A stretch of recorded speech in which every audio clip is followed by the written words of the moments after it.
안녕하세요. 오늘도 사연살롱을 찾아주셔서 감사합니다. 결혼 8년차 여성입니다. 저는 우리 아들을 결혼하고 5년 만에야 가졌어요. 그것도 남편과 별거 위기에 놓였던 그 시점에요. 난임으로 고생해본 분들은 아실 거예요. 남들 다 하는 걸 나만 못했을 때 좌절감을요. 저는 지금까지 안 되는 일은 없다고 생각하며 살아왔어요. 성적이든 일이든 내가 원하는 목표가 있다면 이를 악물고 최선을 다했고 그 결과는 늘 만족스러웠거든요. 그런데 살아보니 아무리 노력을 해도 안 되는 게 있더라고요. 아이를 갖는 건 역시 그중 하나였어요. 우리 부부 사이에 문제가 되는 건 아이가 생기지 않는다는 거 딱 하나뿐이었는데 시간이 지남에 따라 그 한 가지 문제가 견고하던 우리 부부의 믿음에 균열을 일으키더라고요. 결국엔 별거를 결심하게 될 정도로요. 그런데 하늘이 도왔는지 별거를 앞두고 임신 사실을 알게 됐고 벼랑 끝에 놓였던 우리 부부는 다시 예전의 모습으로 돌아갈 수 있었어요. 그런데 왜 그런 말이 있잖아요. 위기가 닥치면 아군과 적군을 가릴 수 있게 된다고. 저희 부부가 위기를 맞아보니 그 말이 무슨 뜻인지 알겠더라고요. 결정적으로 눈에 보이는 게 다가 아니라는 걸 뼈저리게 느낄 수 있었어요. 그럼 지금부터 27년간 감춰져 있던 저희 시댁의 경악스러운 비밀 이야기를 시작해 보겠습니다. 저는 미용사 아빠와 태권도 사범 엄마 사이에서 태어났어요. 직업에서도 대충 눈치를 챌 수 있겠지만 저희 부모님의 역할이 다른 집들과는 조금 달랐어요. 예를 들어 밥이나 빨래, 청소 같은 집안 살림은 아빠가 하고 형광등을 갈거나 집안 수리를 해야 할 때는 엄마가 목장갑을 끼고 나서곤 했거든요. 제가 어릴 때 집에 들었던 강도를 때려잡은 것도 아빠가 아닌 엄마였어요. 아빠는 그런 엄마한테 엄청 화를 냈고요. 이 여자가 겁도 없이? 경찰에 신고했으니까 곧 올 텐데 왜 당신이 나서서 힘을 써? 저놈이 흉기라도 가지고 있었으면 어쩌려고 그랬어? 당신 잘못되면 나랑 유정이는 어떻게 살라고? 우린 당신 없으면 못 산단 말이야.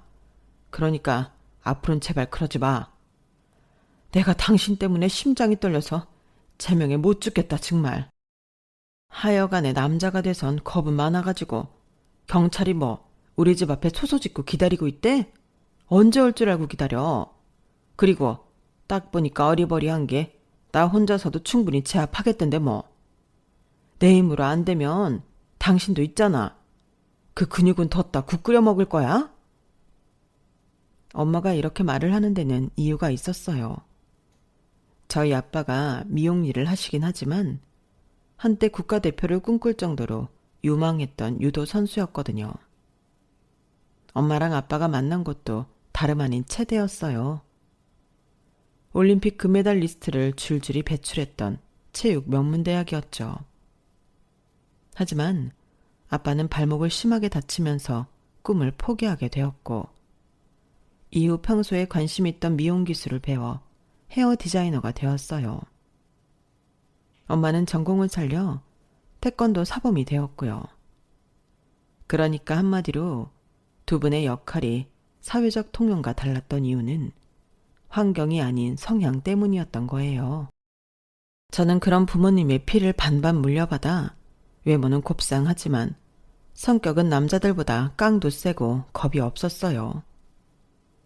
게다가 부모님 영향으로 어릴 때부터 유도와 태권도 기본기를 익혀놔서 누굴 때리면 때렸지 맞고 산 적이 없을 정도였죠. 그래서 제 외모만 보고 섣불리 접근했던 남자들은 허튼 짓을 하려다가 된통 당하고 도망치듯 떠나곤 했어요. 그러다 보니 제대로 된 연애는 한 번도 못하고 나이만 먹게 되었죠. 그런 제가 안타까웠던 아빠는 가게 손님들한테 제 선짜리 부탁을 자주 했어요. 우리 어머니들이 남의 자식 혼사에 어찌나 열정적으로 참여하시는지 주말마다 선자리가 끊이지 않았어요. 그때쯤 저의 주말은 선을 보는 주말과 안 보는 주말로 나뉠 정도였어요. 하지만 이런 노력과 달리 성과는 없었어요. 그러니 성질이 나더라고요. 의미 없는 일에 시간과 노력을 투자해야 하니 주말마다 짜증이 났어요. 그러다 결국 빵 터져버렸죠. 더는 못해. 도대체 이게 뭐냐고. 지난달에도 그렇고 지지난달에도 그렇고 주말마다 선짜리 나가느라 쉬지도 못하잖아. 나 그만둘래. 그깟 결혼 안 해도 그만이야. 이 녀석이 넌 왜 그렇게 끈기가 없니? 세상은 넓고 남자는 많다지만 제대로 된 놈은 정말 극소수야. 일생에 한 번뿐인 결혼인데 조금이라도 나은 놈 찾아서 해야 할 거 아니야. 아빠가 엄선한 남자들이니까 짜증 그만 내고 준비해. 아빠는 우리 딸이 멋진 남자 만나 행복하게 살았으면 좋겠어. 내 소원은 그거 하나뿐이라고. 아빠는 마치 딸내미 짝 찾아주려는 목적으로 세상에 태어난 사람처럼 끈질기게 저를 선자리로 몰아붙였어요. 평소 유달리 사이가 좋았던 부녀지간이었지만 선자리 문제로 말다툼을 벌이는 날이 늘어갔고 그걸 곁에서 지켜보던 엄마가 하루는 결단을 내리셨어요. 지금 이 시간부터 우리 집에서 선자리 얘기 나오면 그게 누구든 가만 안 둬. 당신 이제 선자리 잡아오는 일 그만해. 애가 싫다는데 왜 그렇게 몰아세워? 그리고 유정이 너 앞으로 네 일은 네가 알아서 해. 다 큰 기집애가 지 힘으로 연애 한 번 못해서 아빠가 딸 자식 남편감 찾는 것까지 신경 쓰게 만들어? 암튼 난 경고했으니까 둘 다 알아서 해. 엄마의 중재 아닌 중재로 저는 선자리 지옥을 벗어나게 됐어요. 그런데 그렇게 노력할 때는 안 보이던 남편감이 정작 포기하고 나니까 눈에 띄지 뭐예요. 등잔 밑이 어둡다고 제가 다니던 회사 건물 안에서 말이에요. 그날은 야근을 마치고 지친 몸으로 퇴근을 하려던 참이었어요. 엘리베이터에 올랐더니 저처럼 야근을 마치고 퇴근하는 타부서 남자 직원이 먼저 타 있더라고요. 한 2개 층을 내려갔을까요? 갑자기 엘리베이터가 멈춰버린 거예요. 사실 큰 걱정은 없었어요. 그저 피곤한 와중에 귀찮게 됐다고 생각했을 뿐이었죠. 아, 배고파 죽겠는데 하필 이럴 때 엘리베이터가 망가지냐? 저기요, 거기 비상 버튼 좀 눌러주세요. 볼멘 소리를 내뱉고는 문가에 서 있던 남자 직원한테 버튼을 눌러달라고 부탁을 했어요. 그런데 글쎄 이 남자가 꼼짝을 안 하지 뭐예요. 저기요, 내 말 안 들려요? 비상 벨 좀 눌러달라고요. 안 그래도 공복이라 짜증이 나는데 이번에도 남자는 못 들은 척 가만히 있는 거 있죠. 안 그래도 공복에 예민한데 상대가 반응이 없으니까 더 짜증이 났어요. 그래서 제가 문가로 갔는데 가만 보니까 이 남자 상태가 좀 이상하더라고요. 동공이 풀린 채로 얼굴이 사색이 돼서는 손까지 바들바들 떨더라고요. 호흡도 불안정하고요. 일단 비상벨을 누르고 경비실에 상황을 전했어요. 그리고는 남자를 안정시켰죠. 자리에 앉혀놓고 심호흡을 하게 했어요. 그 와중에 남자는 제 손을 꼭 잡고는 마치 어린아이처럼 겁먹은 얼굴로 제게 의지하더라고요. 다 큰 성인 남자가 고작 이런 일로 이럴 일인가 하는 생각도 들었지만 한편으로는 많이 안쓰럽더라고요. 혹시 트라우마 같은 게 있나 걱정이 됐거든요. 아니나 다를까 얘기를 들어보니 폐소공포증이 있더라고요. 엘리베이터에서 빠져나오기까지 걸린 시간은 고작 1시간 남짓이었지만 워낙 신경을 써서 그런지 못해도 3시간 이상은 지난 기분이었어요. 그리고 며칠 뒤 함께 엘리베이터에 갇혔던 남자가 저희 부서로 찾아왔어요. 그날은 경황이 없어서 제대로 감사 인사도 못했다며 선물을 사왔더라고요. 그런데 그게 가격대가 좀 있는 거라서 감사 선물로 받기에 부담이 됐어요. 그래서 제가 식사 대접을 하기로 했죠. 엘리베이터 안에서 사색이 된 얼굴을 보다가 멀쩡한 모습을 보니 꽤 잘생겼더라고요. 목소리도 좋고 매너도 좋고요. 그런데 그쪽도 제가 꽤 마음에 들었던 모양이에요. 그날 함께 식사를 한 이후에도 남자는 자주 연락을 해왔고 주말에 종종 데이트를 했어요. 딱히 누가 먼저 사귀자고 한 건 아니었지만 서로 마음이 있다는 건 알 수 있었어요. 소위 말하는 썸을 타면서 반년 넘게 만남을 이어온 우리는 결정을 내려야 하는 상황에 이르렀어요. 상대 남자가 해외 파견을 나가게 됐거든요. 적어도 1, 2년은 못 보게 되는 상황이라서 장거리 연애를 시작하든 미묘한 관계를 정리하든 둘 중 하나를 택해야 했어요. 그리고 우리의 선택은 장거리 연애였어요. 만나온 시간보다 떨어져 지내는 시간이 더 길었지만 그래서인지 더 애틋함이 강해지더라고요. 그렇게 1년 8개월의 파견 근무를 마친 뒤 우리는 결혼을 하기로 했어요. 눈에서 멀어지면 마음에서도 멀어진다지만 우리는 오히려 그 반대 상황이었던지라 이런 사람이라면 평생을 함께 살아도 좋겠다는 생각이 들었거든요. 아빠는 예비 사익감을 만나는 자리에서 마치 회사 심층 면접을 보는 것처럼 취조에 가까운 질문을 하셨어요. 평소 제게 아빠 외에 세상의 모든 남자는 늑대라고 하시더니 엄청 꼬장꼬장하게 구시더라고요. 반면에 엄마는 제가 좋다고 하는 남자니까 믿는다고 하셨어요. 아빠의 곤조가 조금 있긴 했지만 그래도 저희 부모님께서는 제 남편을 반기는 분위기였어요. 그런데 예비시댁을 찾아간 저는 그와는 다른 대접을 받았지 뭐예요. 예비 시어머니는 사근사근하시고 저를 따뜻하게 맞아주셨지만 예비 시아버지께서는 뭐가 그리 마음에 안 드시는지 시종일관 인상을 쓰시곤 못마땅한 표정을 지으시더라고요. 그렇다고 딱히 결혼을 반대하시지도 않으면서 말이죠. 아버님의 그런 태도는 상견례까지 이어졌어요.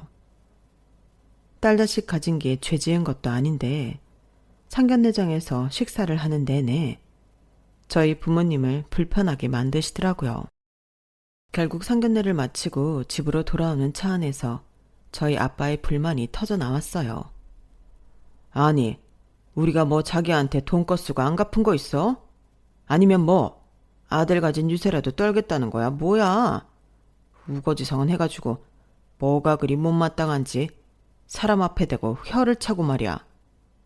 밥 먹는 내내 어찌나 사람 불편하게 하는지 내가 먹은 게 다 체한 것 같다니까.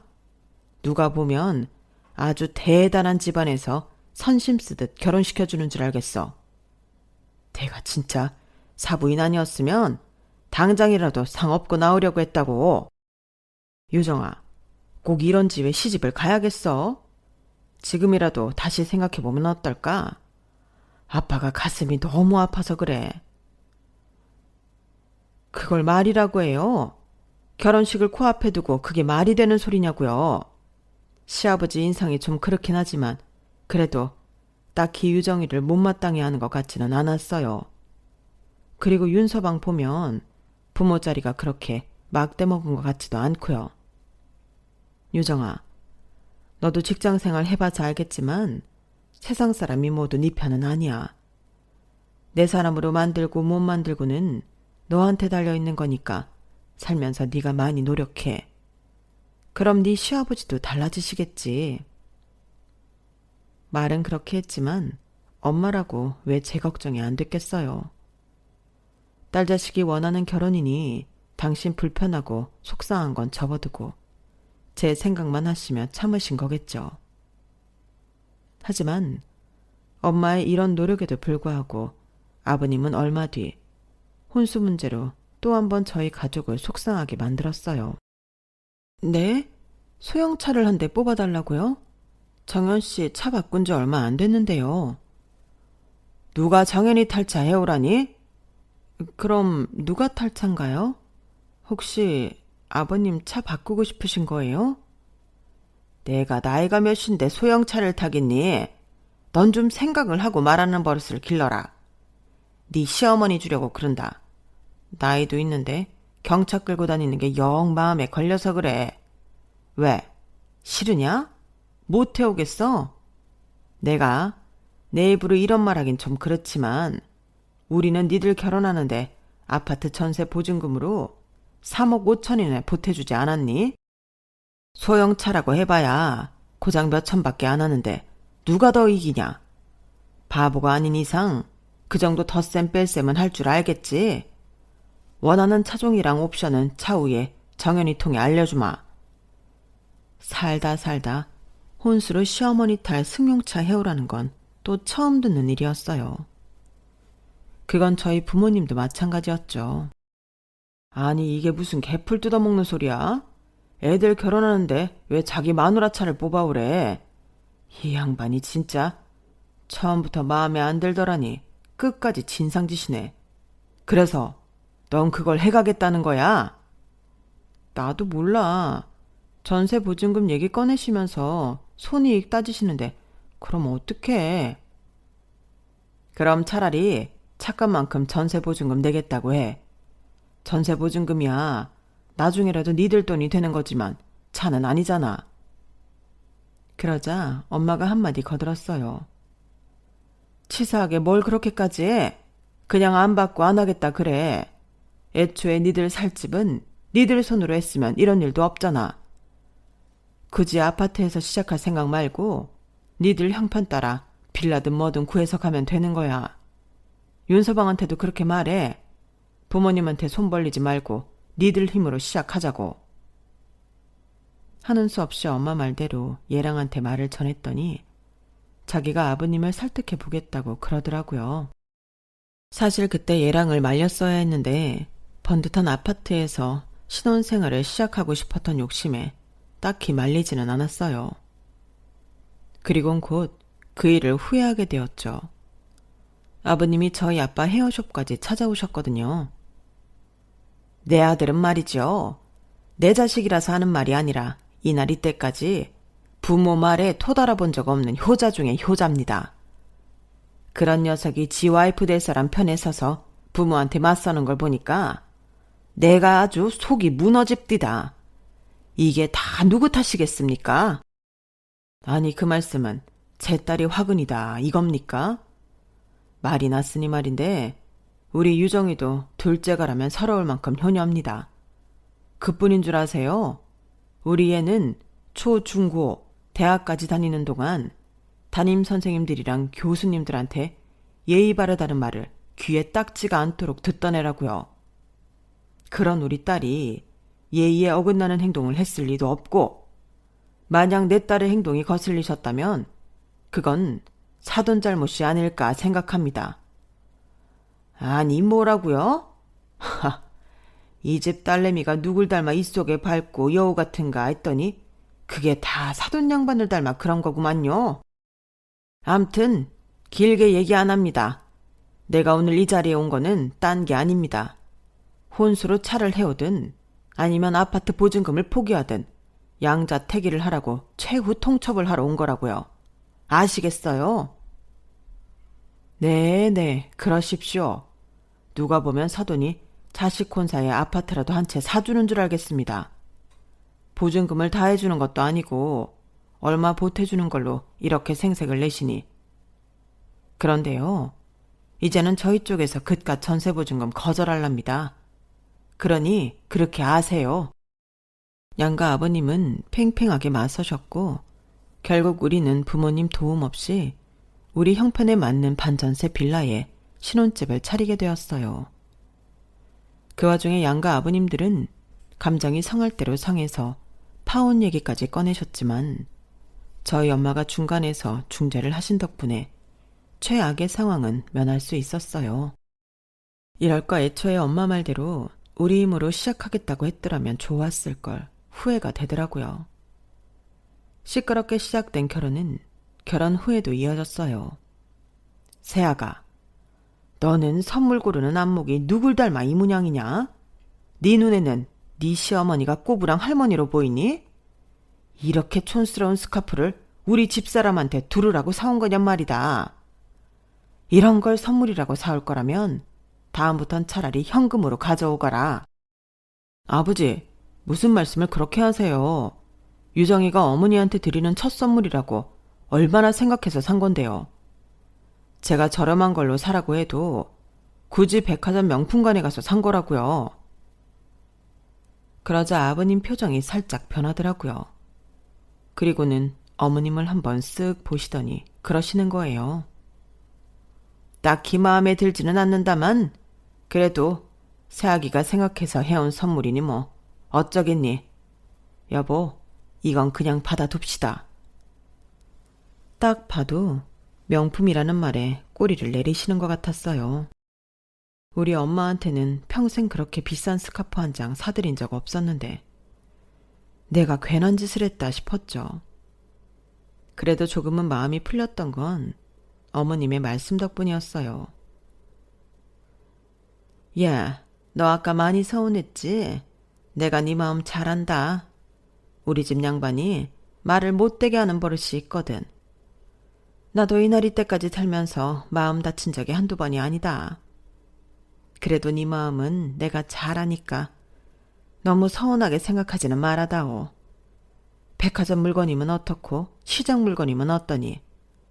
시어머니 생각해서 며칠을 고민해서 네 마음이 중요하지.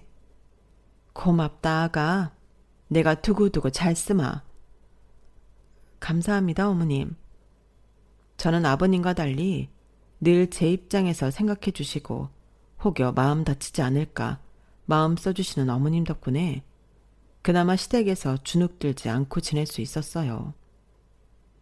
신기한 게 시댁 식구들 성격을 보면 아주버님과 아버님은 샴 쌍둥이처럼 비슷하고 어머님과 시누이는 자매처럼 성격이 닮았더라고요. 제 남편은 두 성격의 중간쯤에 있었고요. 아주버님도 말을 툭툭 내뱉는 게 아버님이랑 상당히 닮았지만 그래도 속은 따뜻한 사람이었어요.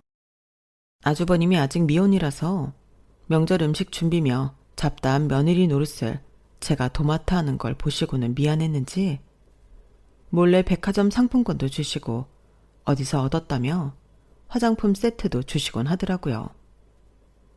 시누이는 제가 설거지라도 할라 치면 달려와서 일을 거들고 다른 집 시누이들처럼 여우짓도 하지 않았어요. 정말이지 아버님 한 사람만 빼면 더 이상 바랄 게 없는 시댁이라는 생각이 들었죠. 그렇게 1년 2년 시간이 지남에 따라 시댁 식구들과도 많이 가까워졌고 괴팍한 아버님 성격도 나름 익숙해져 갔어요. 하지만 딱 한 가지 문제가 해결되지 않았죠. 바로 아이였어요. 우리 부부 중 누구에게도 문제가 없었는데 이상하게 애가 안 생기지 뭐예요.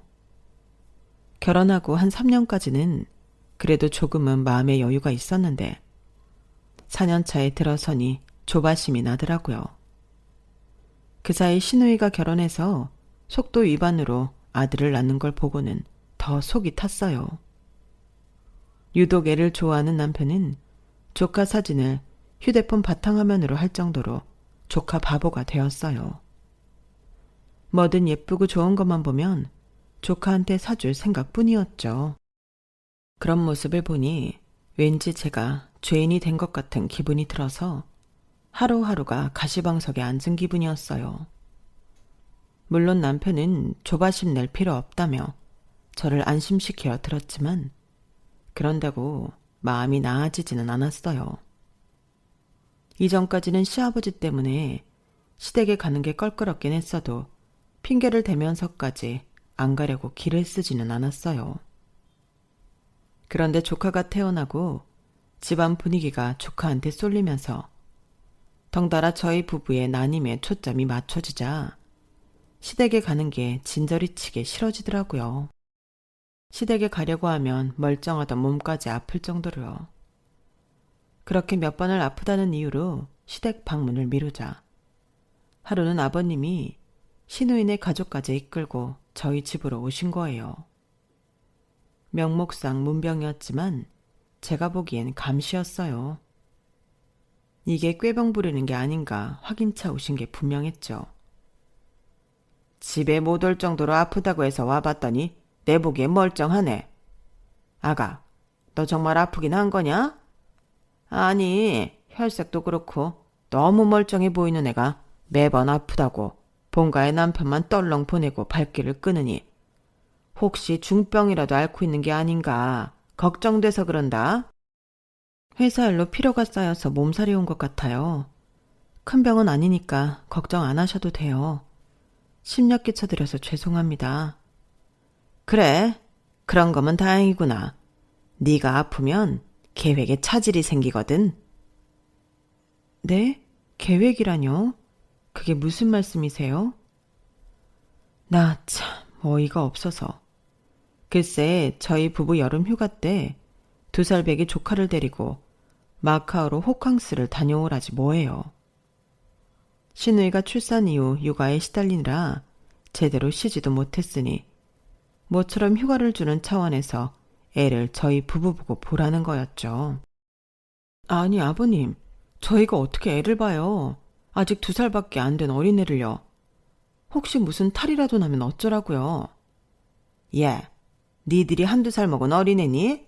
30이 넘은 성인들인데 그깟 어린애 하나를 못 봐? 네가 언제 애를 낳게 될지는 모르지만 이참에 육아 연습한다 생각하면 못할 게 또 뭐냐? 그리고 얘기 들어보니까 마카오에는 5성급 1류 호텔이 질비하다며. 그런 호텔에서 문제 생길 것도 뭐냐? 아무튼 니들이 손윗사람으로서 이번에 제대로 역할 좀 해봐. 저는 끝까지 안 된다고 거절을 했지만 아버님은 귓등으로도 안 들으셨어요. 그런데 웃긴 건 제 남편이 한마디도 안 하고 가만히 있더란 거였죠. 내심 조카를 데리고 여행을 가고 싶어하는 눈치였어요. 당신 뭐야? 왜 아버님 앞에서 아무 말도 안 해? 설마 윤수 데리고 여행 가고 싶은 거야?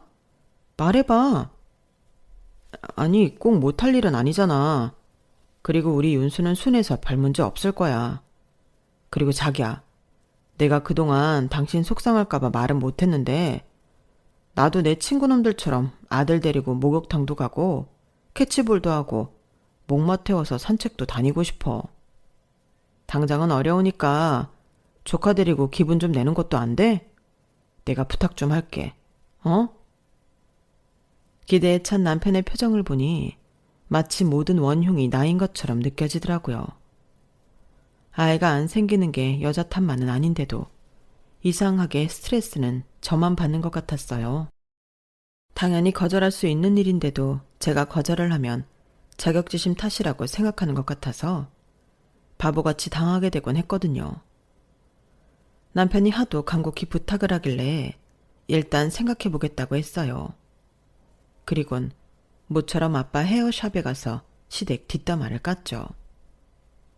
신우의 아들을 데리고 여름 휴가를 다녀오라고 했다는 것까지 죄다 털어놓았더니 아빠가 자리를 박차고 일어나시는 거예요.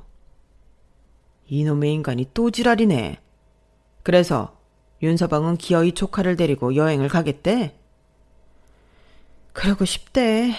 자기도 아빠 노릇 좀 해보고 싶다고. 아빠, 이 여행 정말 가야 해? 솔직히 난 안 가고 싶은데 안 가겠다고 하면 괜히 애 못 갖는 주제에 자격지심 부린다고 할 것 같아서 망설여져.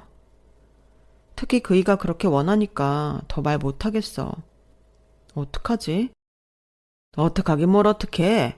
절대 가면 안 되지. 자고로 남의 애 봐주고 좋은 소리 듣는 건 못 봤다. 지금이야 지들 편하자고 니들 부부한테 애 떠맡기겠지만 혹여 애가 넘어져서 상처라도 하나 나봐. 그땐 아주 죽일 듯이 니 탓을 해야 될걸? 그리고 그 어린 걸 남한테 맡기겠다는 생각을 하는 니네 신우도 참 그렇다. 엄마가 돼서는 자식을 남한테 맡기고 잠이 온대? 네가 말을 못하겠으면 아빠가 윤서방 불러서 단단히 얘기할게. 그리고 애 안 생기는 게 어떻게 네 탓이냐? 네가 동정녀 마리아도 아니고 무슨 수로 혼자 애를 만들어. 그러니까 괜한 걱정하지 말고 마음 편히 먹어. 여행 문제도 내가 윤서방이 알아듣게 잘 얘기할 테니까 신경 쓰지 말고. 그렇게 저는 골치 아픈 일을 아빠한테 떠넘기고 말았어요. 다시 그때로 돌아간다면 절대로 그러지 않았을 테지만요. 며칠 뒤 아빠의 호출을 받고 나갔던 남편은 술이 잔뜩 취해서 집에 돌아왔어요. 평소 아무리 술에 취해도 실수는 안 하는 남편이었지만 그날은 좀 다르더라고요. 현관에 들어서자마자 저를 보면서 그러는 거예요. 이젠 하다하다 내 동생 애까지 시샘하냐? 네가 심부를 그따구로 쓰니까 하늘에서 우리한테 애를 안 주시는 거 아냐? 에휴, 됐다. 내가 너한테 무슨 말을 하겠냐. 왜? 이번에도 장인어른한테 쪼르륵 달려가서 다 잃을 거냐? 일러라 일러. 너만 아빠 있냐? 나도 아빠 있고 엄마도 있다고. 그리고는 저를 밀치고는 방으로 들어가 버렸어요. 도대체 아빠가 뭐라고 하셨길래 저 사람이 저러나 싶기도 했지만 일단은 남편이 했던 말에 더 신경이 쓰였어요. 평소에 나를 그런 식으로 보고 있었나 싶은 게 괜히 서운하고 밉더라고요. 다음날 아빠한테 전화해 어제 내 남편한테 뭐라고 했냐 물었지만 아빠는 별말 안 했다며 술 잘 마시고 좋게 헤어졌다고 하시는 거예요. 되려 무슨 일 있었냐고 되물으시더라고요. 남편 역시 지난밤 일은 기억이 안 나는지 평소와 똑같이 행동하더라고요. 그런데 그게 더 문제였어요. 내 남편이 내 앞에서 감추고 있던 속마음을 읽어버린 기분이 들었으니까요. 결국 조카를 데리고 여행을 떠나는 일은 없던 일이 됐어요. 남편이 시댁에 얘기를 잘해준 덕분이었죠. 그렇게 조카 문제는 잘 해결됐나 했는데 다음 달 카드 내역서를 보고는 그게 아니구나 싶더라고요. 글쎄, 남편 카드로 항공권과 제주도 고급 호텔 숙박권이 결제됐더라고요. 시누이랑 어머님을 고급 호텔 팩으로 제주도 여행을 보내준 거였어요. 좋게 얘기 잘했다더니 돈으로 입막음을 했던 거였죠. 자그마치 380만 원을 들여서 말이죠. 그래놓고는 어차피 우리 부부가 마카오로 조카를 데리고 여행을 갔어도 그 정도는 썼을 거라며 대수롭지 않게 말했어요. 순간 가슴이 짜릿하더라고요. 내가 이 남자랑 평생 살 수 있을까 하는 의구심도 들었고요. 그때부터 마음속으로는 이혼을 고려한 별거를 생각했던 것 같아요. 몇 번 조카 문제로 말다툼을 벌인 우리 부부는 결국 별거를 하기로 합의를 했어요. 그런데 제가 친정으로 가려고 짐을 정리하던 중에 임신 사실을 알게 되었지 뭐예요. 지난 5년간 그렇게 간절히 바라던 아이였기에 남편과 사이가 소원해진 건 아무 문제도 아니었어요. 그건 남편도 마찬가지였죠. 제게서 임신 사실을 전해 들은 남편은 저를 끌어안고 펑펑 울더라고요. 그렇게 우리 부부의 결혼 생활은 벼랑 끝에서 기사회생을 했고 이듬해 예쁜 딸을 낳았어요. 여기까지만 보면 그럭저럭 해피엔딩이라고 생각할 수 있겠지만 사람 사는 일이 어디 그렇게 좋게만 흘러가나요? 제 딸이 돌잔치를 하고 몇 달 지난 어느 날 저희 아버님이 쓰러지셨다는 연락을 받았어요. 안방에 쓰러져 계신 게 발견이 늦어서 의식불명 상태에 빠지신 거죠. 결혼 얘기가 나오던 순간부터 제가 임신하기 전까지 제게는 누구보다 가혹하기만 했던 아버님이셨지만 제가 임신을 한 이후에는 180도 돌변해선 제 말이라면 뭐든 다 들어주셨었는데 갑자기 이런 병고를 당하니 마음이 이상하더라고요. 이제 좀 아버님과 가까워질 수 있나 했는데 정들자 이별이라고 이렇게 될 줄은 몰랐으니까요. 그런데 아버님의 갑작스런 비보보다 더 놀라운 일이 생긴 거예요. 아버님이 의식불명 상태가 되자 시어머니가 갑자기 돌변한 거였죠. 그동안 까칠한 아버님과 달리 제게 누구보다 따뜻하셨던 어머님이 완전 다른 사람이 돼서는 제게 아버님 병수발을 떠넘기신 거예요. 며느리도 자식인데 시아버지 병수발 좀 하는 게 뭐 그리 대수겠니? 난 말이다. 지난 34년간 성질 더러운 남편 뒷바라지 하느라 내 청춘 다 버리고 살았다. 이제라도 내 인생 찾아갈 거야. 그러니 네 시아버지는 네가 좀 맡아서 케어해. 그리고 너 육아한다고 직장도 그만뒀잖니?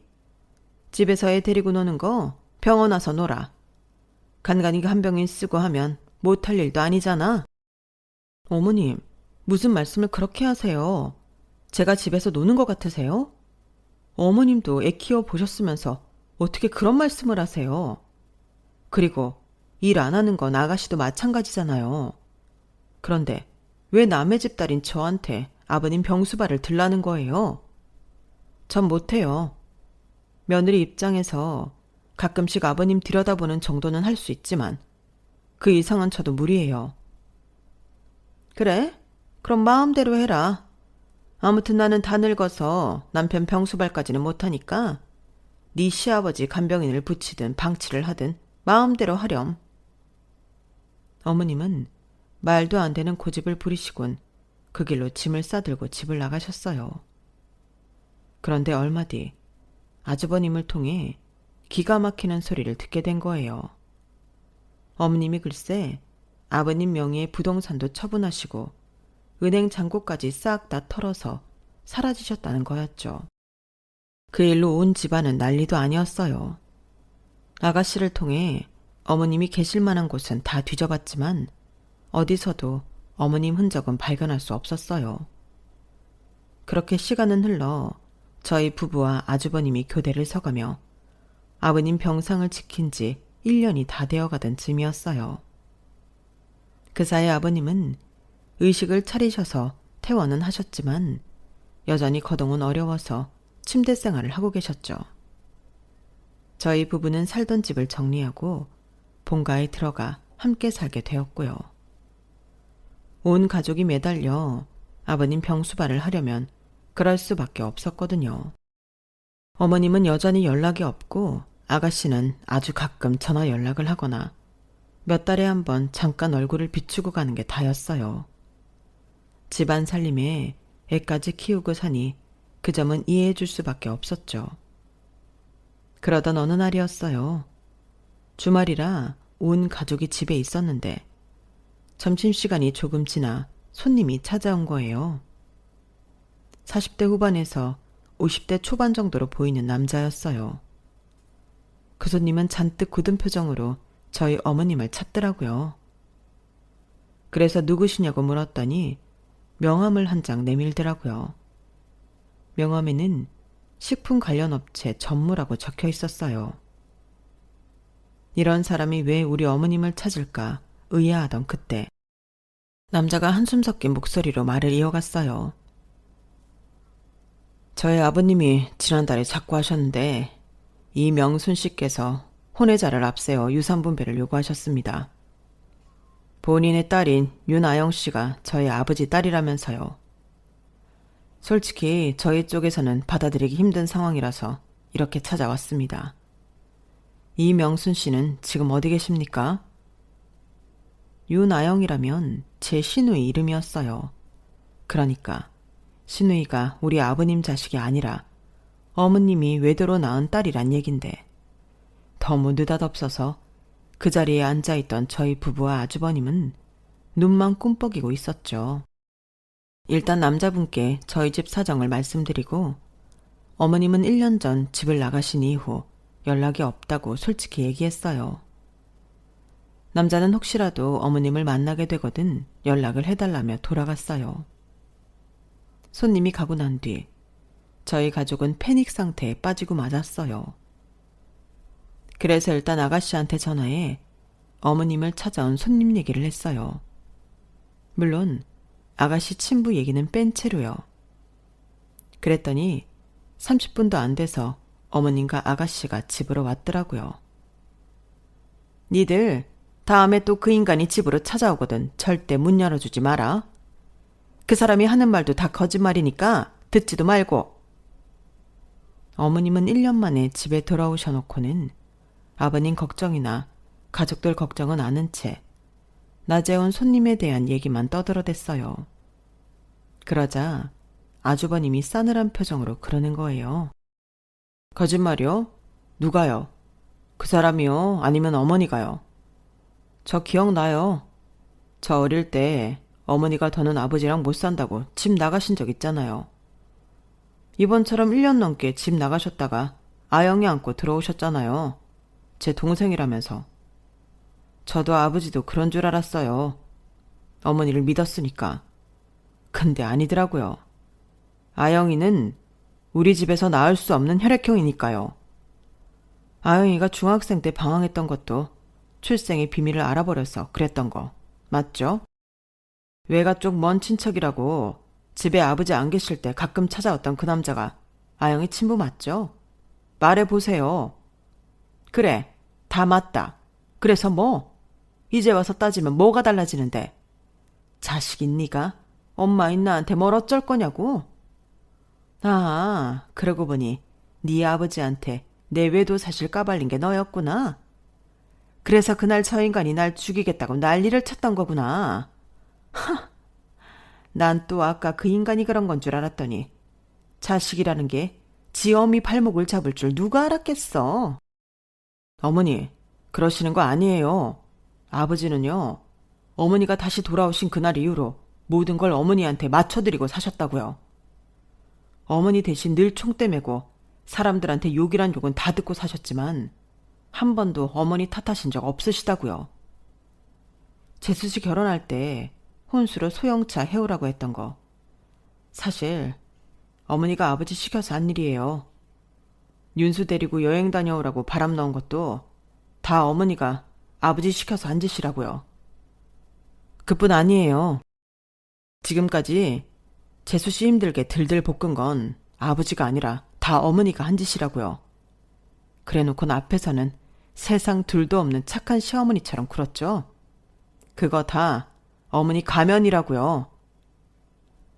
아주버님은 씩씩거리며 그간 어머님이 저지른 만행을 다 털어놓았어요.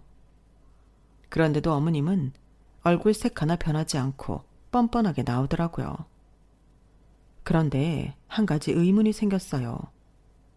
잘 사는 내언남이 죽고 유산까지 받게 됐는데 왜 연락을 두절하고 숨은 건가 하고 말이죠. 그래서 남편 몰래 연락처를 남기고 간 남자를 만나 얘기를 들어봤더니 어머님이 왜 그런 선택을 했는지 그 이유를 확실히 알겠더라고요. 어머님의 내연남이 하던 회사는 이미 망한 상태로 유산은 다름 아닌 빚뿐이었어요. 그 사실을 몰랐던 어머님은 변호사까지 대동해서 혼외사에 대한 유산 배분을 요구했던 거예요. 광분한 내연남의 유족들은 어머님께 상간녀 위자료 청구 소송을 하려고 한 거죠. 뒤늦게 상황 파악을 한 어머님은 그쪽과 연락을 끊고 몸을 숨긴 거고요. 알고 보니 시누이 집에서 숨어 살고 있었더라고요.